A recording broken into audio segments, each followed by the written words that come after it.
IPL 2022 Raina semifinal match रे Kolkata Raina Eden garden डही रे तुपुत नापाम लेना किन गुजरात टाइटन्स और राजस्थान रॉयल्स तालारे जहां रे Gujarat titans Rajasthan Royals rain 7 wicket ते हराव काते दो फाइनल रे राकाब आकनाय।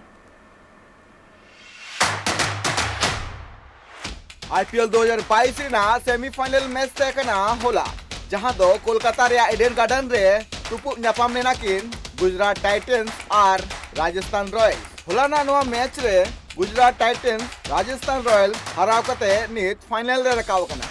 नोआ मैच रे डेविड मिलर और शतक बनाव कते और कैप्टन हार्दिक पांड्या साव क्रीज रे टेकाव तहे कते गुजरात टाइटन्स लगिते नापाय परफॉर्मेंस कते राजस्थान रॉयल 7 विकेट ते हराव कते फाइनल रे आज ठावे तैयार किदाय। राजस्थान रॉयल्स नोआ मैच रे 189 रन को हमेट लिया। इनते हम गुजरात टाइटन्स 191 रन बनाव कते नोआ सीरीज जीत कर रखना। नोआ मैच रे नवाब दो 68 रन और पांड्या दो 40 रन बनाव कते 106 रन रिया नापाय साझेदारी किन कराव लिया और बाना होड़ा साझेदारी खातिर ते 191 रन टोटल स्कोर कराव कते जीत कर रखना को गुजरात टाइटन्स नोआ जहां मैच तहे कना नोआ रे हीरो दो बनाव नाय आजा नापाय परफॉर्मेंस खातिर ते हीरो बनाव नाय डेविड।